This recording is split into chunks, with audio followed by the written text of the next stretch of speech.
I welcome this bill as a long overdue reform to the social welfare system in relation to maintenance.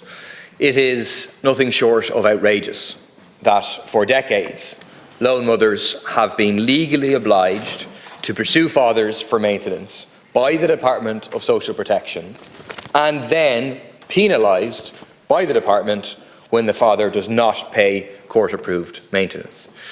That's because the Department deducts maintenance approved by the courts from the mother's social welfare payments regardless of whether she actually received it or not. So her reward for months or even years of chasing a father through the courts for maintenance is to have the amount approved by the court deducted from her own payment.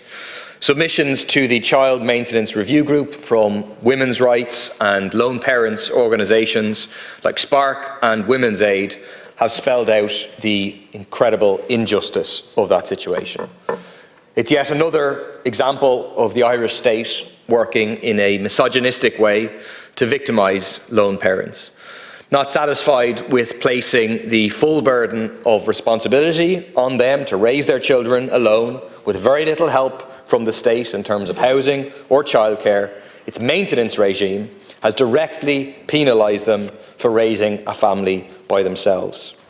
All of the women's rights, the children's rights organisations have been telling us for years that this is grossly unfair on lone parents and that it contributes to child poverty and homelessness, especially as maintenance is deducted from rent supplement. But it has taken all these years for the government to finally act. I hope that this is only a first step in removing every last vestige of misogyny and discrimination against lone parents from our social welfare system. Unfortunately, there are plenty of those elements still in our system, including the utter disgrace that in 2024, social welfare inspectors can still turn up at a woman's door and invade her privacy to effectively check for men under the bed.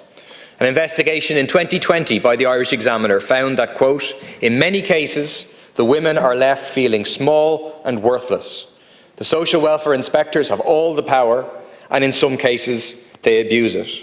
The mums claiming the single-parent allowance are left between a rock and a hard place, make a complaint and risk losing the payment, or just stay quiet and take it, end quote.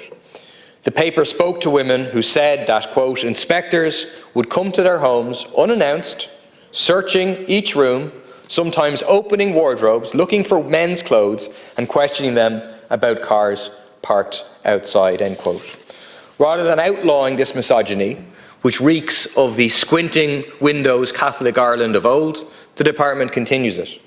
Between 2018 and 2020 alone, 32,559 recipients of the one-parent family payment scheme were examined by social welfare inspectors.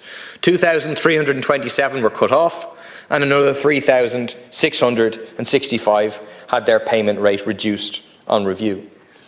Returning to the subject matter of this bill, it's unfortunately the case that even if 100% of child maintenance was collected, there would still be huge poverty and inequality in this country. The tens of thousands of children in two-parent families who are living in poverty despite receiving financial support from both of their parents are proof of that. As a socialist, I don't believe that children's standards of living should be dependent on how wealthy their parents are. A genuine left socialist government would directly eliminate child poverty.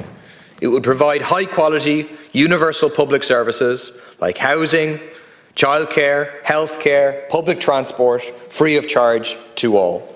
It would increase social welfare payments so that they provide a decent standard of living, and it would legislate for living wages, for mandatory trade union recognition, so that workers can fight for higher wages. That would benefit all children, regardless of their parents' income or family circumstances. This will be funded by taxing big business and the wealthy and taking key sectors of the economy, like the banks, into democratic public ownership. Oxfam's Wealth Report, published earlier this week, shows how a tax on the millionaires and billionaires in this country could raise even more than €9 billion every year. It showed that just 2 billionaires in this country have the same wealth as 50% of the country, as half of the entire population. That 9 billion alone would pay for abolishing childcare fees, increasing all basic social welfare payments and pensions to €350, and making medicines and public transport free. A wealth tax would raise a lot more funds to abolish child poverty than placing attachment orders on people's social welfare payments, as the government is proposing to do in the near future.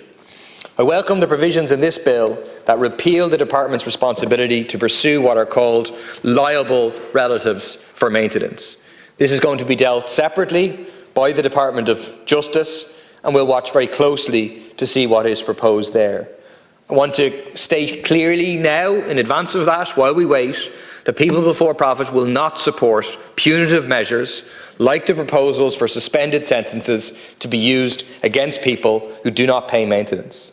We fear the impact of this could have a serious impact on people on low incomes, on vulnerable people suffering from addiction or mental health problems. So we do not consider that sort of punitive approach to be the answer. Thanks.